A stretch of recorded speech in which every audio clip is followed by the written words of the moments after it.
Hi வணக்கம். So இந்த ரீடிங்கில் நாம் என்ன பார்க்க போகிறோன்னா, உங்கள் பர்சனோட current feeling and next action எப்படி இருக்க போகுது அப்படிங்கிறது தான் பார்க்க போகிறோம். ஸோ உங்கள் பர்சனோட கரண்ட் ஃபீலிங் என்ன அப்படிங்கிறத பார்க்கலாம் and next action also. Okay, so no காண்டாக்டில் இருக்கிறவங்க, லெஸ் காண்டாக்டில் இருக்கிறவங்க, ஆன் அண்ட் ஆஃபில் இருக்கிறவங்க யாருனாலும் இந்த ரீடிங்கை பார்க்கலாம். அண்ட் இது வந்து just general reading.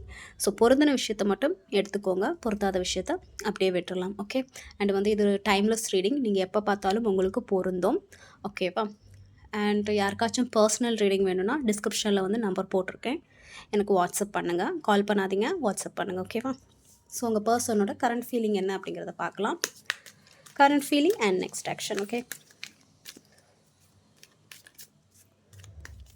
So feelings வந்து மாறிட்டே இருக்கும். உங்களுக்கு ஒரு டவுட் இருக்கும், என்ன ஃபீலிங்ஸ் அன்றைக்கி அப்படி சொன்னீங்க, இன்றைக்கி இப்படி சொல்கிறீங்க அப்படிங்கிற மாதிரி கேட்கலாம். ஏன்னா நம்ம ஃபீலிங்ஸ் வந்து மாறிட்டே இருக்கும். நம்ம ஒரு நாள் ஒருத்தங்க மேலே இருக்கிற ஃபீலிங்க்கு ஒரு நாள் கோவமாக இருக்கும், இன்னொரு நாள் வந்து லவ் இருக்கும். ஸோ அதான் வந்து ஃபீலிங்ஸ் மாறிட்டே இருக்கும். ஓகேவா? ஸோ ரொம்ப கன்ஃபியூஸ் ஆகாதீங்க. ஃபீலிங்ஸ் மாறிட்டே இருக்கும், பட் ஃபைனல் முடிவு வந்து மாறாது. ஓகே, பார்க்கலாம் உங்கள் பர்சனோட கரண்ட் ஃபீலிங்.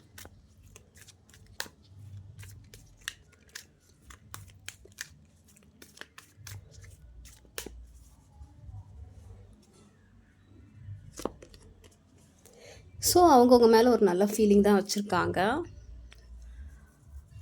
இங்கே என்னென்னா, இங்கே ஃபீலிங் சொல்கிறதோட இப்போ 2 பேரும் வந்து ஒரு நோ காண்டாக்டில் இருக்கீங்கன்னா, அவங்க நீங்களும் நல்லா இருக்கணும் அப்படிங்கிற மாதிரி தான் நினைக்கிறாங்க. ஓகேவா?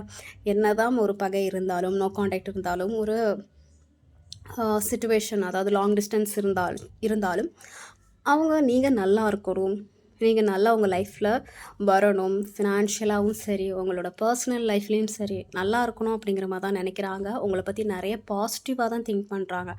உங்கள் லைஃப்பும் நல்லா இருக்கணும், பாசிட்டிவாக இருக்கணும்னு திங்க் பண்ணுறாங்க. அண்டு உங்களை பற்றி நிறைய ட்ரீம்ஸ் வேறு அவங்க காண்றதுக்கான வாய்ப்புகள் அதிகமாக இருக்கும். ஸோ ஓவரால் அவங்க சைட்லேருந்து பார்க்கும்போது நல்ல ஒரு எமோஷ்னல் சொல்கிறதோட உங்கள் மேலே அட்ராக்ஷன் வந்து அதிகமாக இருக்குது. அதே சமயத்தில் உங்களை பார்த்தாலே அவங்களுக்கு ஒரு பாசிட்டிவான ஒரு வைப்ரேஷன் அவங்களுக்கு தெரியும். ஓகேவா? ஸோ நீங்கள் அவங்க லைஃப்பில் இருக்கிற ஒரு பாசிட்டிவான ஒரு பர்சன் அப்படி தான் அவங்க உங்களை பார்க்குறாங்க. அண்ட் உங்கள் லைஃப்பில் நல்லது நடக்கணும் அப்படிங்கிற மாதிரியும் நினைக்கிறாங்க. உங்களை பற்றி நிறைய கனவுகளும் காண்றாங்க அப்படிங்கிற மாதிரி இருக்குது. ஓகே,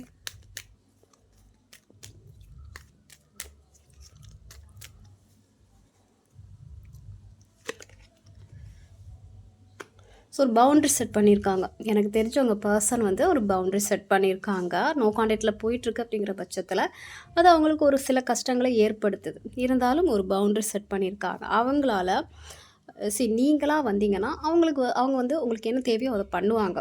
ஆனால் அவங்களா ஒரு லிமிட்டை தாண்டி, அந்த பவுண்ட்ரியை தாண்டி வரமாட்டாங்க. ஸோ அதான் ஒரு வேலி போட்டு வச்சுருக்காங்க. ஸோ அந்த வேலி போடுறதுனால உங்களுக்கு காயப்பட்டாலோ இல்லை அவங்களுக்கே அது காயப்பட்டாலும் அதை தாங்கிக்கிறாங்க அப்படிங்கிற மாதிரி இருக்குது.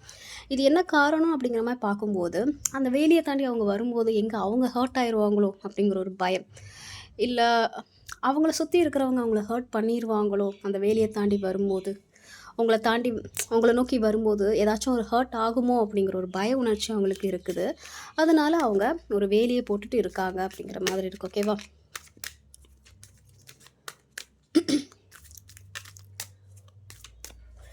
அண்ட் அவங்களும் நிறைய லைஃப்பில் கஷ்டப்படுறாங்க, நிறைய விஷயங்களை தாங்கிக்கிறாங்க அப்படிங்கிற மாதிரியான ஒரு விஷயத்தையும் நான் பார்க்குறேன்.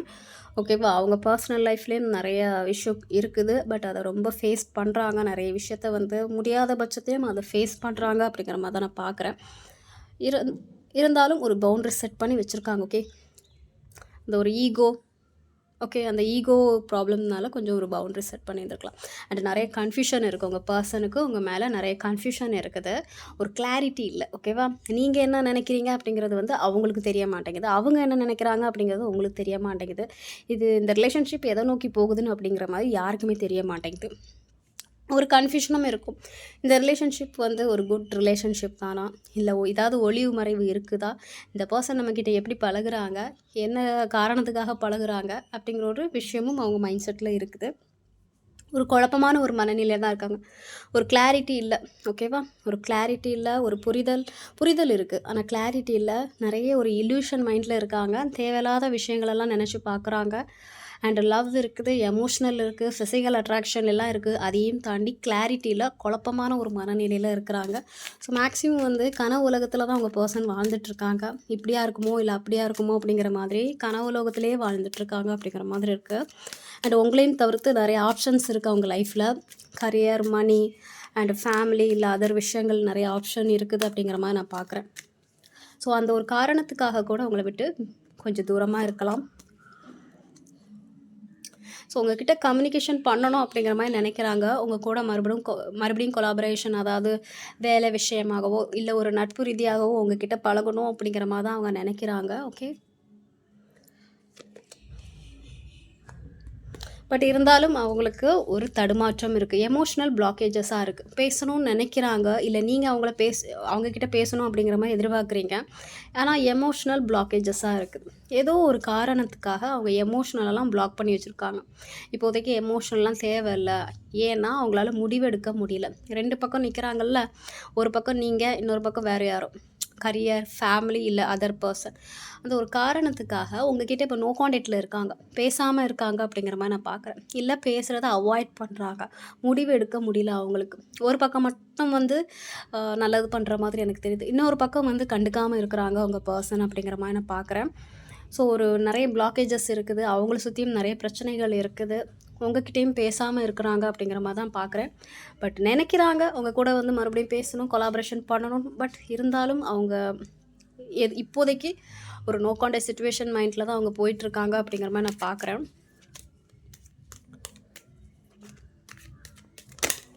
பார்க்கலாம் ஏதாவது பாசிட்டிவாக வருதா அப்படின்ட்டு. இந்த ஃபீலிங்ஸ் வந்து எப்போனாலும் மாறும். ஸோ நீங்கள் உடனே டல் ஆக வேண்டாம், நாளை கூட மாறலாம். ஓகே,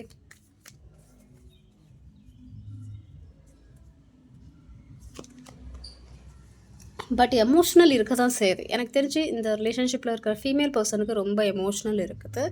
இல்லை அப்படிலாம் இல்லை அப்படிங்கிற பட்சத்தில் இந்த ரிலேஷன்ஷிப்பில் வந்து யாரோ ஒருத்தங்க ரொம்ப எமோஷ்னலாக தான் இருக்காங்க அப்படிங்கிற மாதிரி நான் பார்க்குறேன். சரி, ஓகேவா? ஸோ உங்கள் பர்சனுக்கே உங்கள் மேலே நிறைய எமோஷ்னல் இருக்க வாய்ப்புகள் அதிகமாக இருக்கும். எனக்கு இங்கே ஃபீமேல் பர்சன் வந்ததுனால நான் ஃபீமேல்னு சொல்லிட்டு ஸ்பெசிஃபிக்காக சொன்னேன்.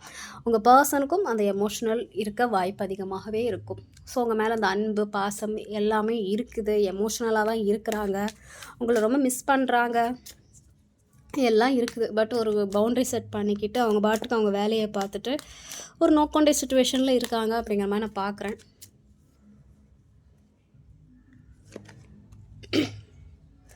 ஸோ இங்கே ஃபீமேல் பர்சனோட டாமினேஷன் அதிகமாக இருக்குது. இந்த ரிலேஷன்ஷிப்பில் வந்து ஃபீமேலால் இந்த ரிலேஷன்ஷிப்பில் பாதிப்பு ஏற்பட வாய்ப்புகள் அதிகமாகவே இருக்கும். ஸோ இப்போ உங்கள் பர்சன் உங்ககிட்ட பேசாமல் இருக்காங்கன்னா ஃபீமேல் பர்சனோட அங்கே டாமினேஷன் வந்து அதிகமாக இருந்த மாதிரி எனக்கு தெரியுது. ஸோ அந்த ரீசன்னாலையும் உங்கள் பர்சன் கொஞ்சம் யோசிக்கலாம். ஃபீமேல் யாராக வேணாலும் இருக்கலாம், மதராக இருக்கலாம், சிஸ்டராக இருக்கலாம். ஸோ அவங்களோட அந்த டாமினேஷன் நான் சொல்கிறதான் கேட்கணும் அப்படிங்கிற பட்சத்தில் இருக்கும் அப்படிங்கிற மாதிரி இருந்தால் ஸோ அவங்க அதை தானே கேட்பாங்க. ஸோ அந்த ஃபீமேல் டாமினேஷன் அதிகமாக இருக்குது, அதனால அவங்க கொஞ்சம் யோசிக்கிறாங்க. அண்டு உங்கள் சைட்லேருந்து எனக்கு பார்க்கும்போது எப்படின்னா, ஒரு டைம் வந்து நீங்கள் எமோஷ்னலாக இருந்திருப்பீங்க, இப்போ நீங்களும் வந்து ஓகே நான் என் வேலையை பார்க்குறேன் அப்படிங்கிற மாதிரியான ஒரு மைண்ட் செட்டுக்கு போயிருக்கீங்க அப்படிங்கிற மாதிரி இருக்குது. என்னென்னா உங்கள் பர்சன் அவங்க வேலையை பார்த்துட்ருக்காங்க, நோ கான்டாக்டில் இருக்காங்க.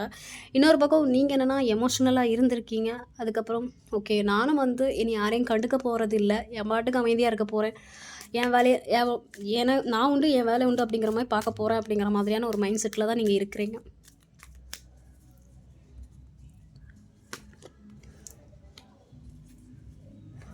ஸோ பார்த்தீங்கன்னா நிறைய ஓகே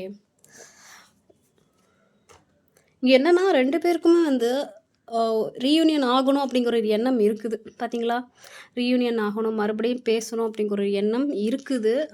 ஆனாலும் ஒரு நோ கான்டாக்ட் சிச்சுவேஷன் போயிட்டுருக்கு, ஓகேவா? ஆனால் இங்கே ரீயூனியன் ஆகிறதுக்கான வாய்ப்புகள் அதிகமாக இருக்குது. ஏன்னா கரண்ட் சிச்சுவேஷன் படி பார்க்கும்போது உங்கள் பர்சனோ இல்லை நீங்களோ அவங்கள ரீச் அவுட் பண்ணுறதுக்கான வாய்ப்புகள் அதிகமாகவே இருக்குது.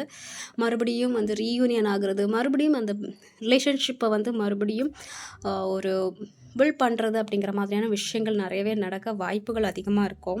ஏன்னா தான் வந்து சிச்சுவேஷன் சரியில்லாமல் இருந்தாலும் மறுபடியும் உங்கள் 2 பேருக்கும் ரீயூனியன் ஆகிறதுக்கான வாய்ப்புகள் அதிகமாகவே இருக்குது. பார்க்கலாம் உங்கள் பர்சன் சைட்லேருந்து ஏதாச்சும்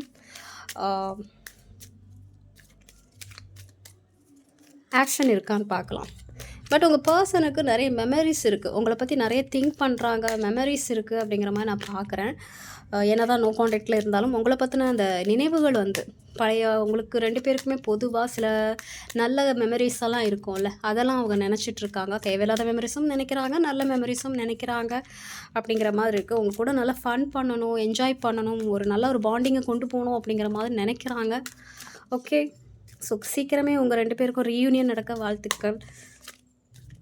ஒரு சில பேருக்கு வந்து சீக்கிரமே ரீயூனியன் நடக்க வாய்ப்பு இருக்கும். ஒரு சில பேருக்கு கொஞ்சம் டிலே ஆக வாய்ப்புகள் இருக்கும். ஏன்னா இது ஜென்ரல் ரீடிங்னால ஒரு சில பேருக்கு பொருந்தும், ஒரு சில பேருக்கு பொருந்தாது. ஸோ உங்கள் பர்சன் சைட்லேருந்து உங்களை நோக்கி ஏதாவது ஆக்ஷன் இருக்கா? கான்டாக்ட் பண்ணுறதோ, இல்லை ரீயூனியன் ஆகுறதோ, இல்லை கமிட்மெண்ட் கொடுக்குறதோ. ஆல்ரெடி ஆக்ஷன் எடுத்திருப்பாங்க, இல்லை இனிமேல் எடுக்க வாய்ப்பு இருக்குது. ஆனால் ஆக்ஷன் எடுத்தாலும் இங்கே ஒரு தனிமையான ஒரு விஷயங்கள் நடக்கிறதுக்கான வாய்ப்பு இருக்குது. ஓகேவா? உங்கள் பர்சன் இப்போது உங்களை நோக்கி ஏதாவது ஒரு ஆக்ஷன் எடுக்கிறாங்க அப்படிங்கிற பட்சத்தில் அந்த ஆக்ஷன் வந்து பாசிட்டிவாக முடியுமான்னு கேட்டிங்கன்னா கொஞ்சம் நெகட்டிவாக முடிகிறதுக்கான வாய்ப்புகள் அதிகமாக இருக்கும். உங்ககிட்ட பேசுகிறதா இருக்கட்டும், இந்த ரிலேஷன்ஷிப்பை வந்து நெக்ஸ்ட் லெவலுக்கு கொண்டு போகிறதா இருக்கட்டும், கமிட்மெண்ட்டுக்காக இருக்கட்டும், ஆக்ஷன் எடுக்கிறதுக்கு வாய்ப்பு அதிகமாகவே இருக்குது. ஆனால் அந்த ஆக்ஷன் வந்து சக்ஸஸ் ஆகுமான்னு கேட்டிங்கன்னா சக்ஸஸ் ஆகிறதுக்கு கொஞ்சம் டைம் எடுக்கும் அப்படிங்கிற மாதிரி இருக்குது. ஓகேவா? கொஞ்சம் டைமுக்கு வந்து 2 பேரும் ஒரு அவங்கவுங்க லைஃப்பை பார்த்துட்டு கொஞ்சம் சோல் சர்ச் பண்ணுறதுக்கான வாய்ப்புகள் அதிகமாக இருக்கும். தனிமையை 2 பேரும் விரும்புகிறதுக்கான வாய்ப்புகள் அதிகமாக இருக்கும். எஸ், உங்கள் பர்சன் ஆக்ஷன் எடுக்க வாய்ப்பு இருக்குது. கொஞ்சம் டிலே ஆகலாம், இல்லை அதில் நிறைய தடங்கல்கள் இருக்கலாம் அப்படிங்கிற மாதிரி தான் நான் பார்க்குறேன். ஒன் மோர் கார்டு பார்ப்போம். எஸ், இங்கே நிறைய தடங்கல்கள் இருக்குது. இந்த ஆக்ஷன் எப்படின்னா, அவங்க ஏதாச்சும் ஒரு கம்யூனிகேஷன் பண்ணுறதுக்கோ இல்லை ரீயூனியனுக்கோ ஏதாவது ட்ரை பண்ணாங்கன்னா உங்கள் 2 பேருக்குள்ளேயே வந்து ஒரு சில ஆர்கியூமெண்ட்ஸ் வர்றதுக்கான வாய்ப்புகள் இருக்கும் இல்லையா? அவங்க ஏதாச்சும் ஆக்ஷன் எடுக்கிறாங்க அப்படிங்கிற பட்சத்தில் அவங்கள சுற்றி உள்ளவங்க வந்து கொஞ்சம் டாமினேட்டிங் பண்ணுறதுக்கான வாய்ப்புகள் அதிகமாக இருக்கும். அவங்க என்ன சொல்கிறாங்களோ, அவங்க சுற்றி இருக்கிறவங்க என்ன சொல்கிறாங்களோ அதை தான் அவங்க பர்சன் கேட்குறதுக்கான வாய்ப்புகள் நிறைய இருக்கும். ஓகே. இன்னொரு பட்சத்தில் என்னென்னா, அந்த ஆக்ஷன் எடுக்கும்போது உங்கள் 2 பேருக்குள்ளேயே சில வாக்குவாதங்கள் ஏற்படும். ஓகேவா? ஸோ அந்த வாக்குவாதங்கள் தான் வந்து ஒரு தனிமையாக 2 பேரும் கொஞ்சம் டைமுக்கு இருக்கிறதுக்கான வாய்ப்புகளை ஏற்படுத்தும் அப்படிங்கிற மாதிரி இருக்குது.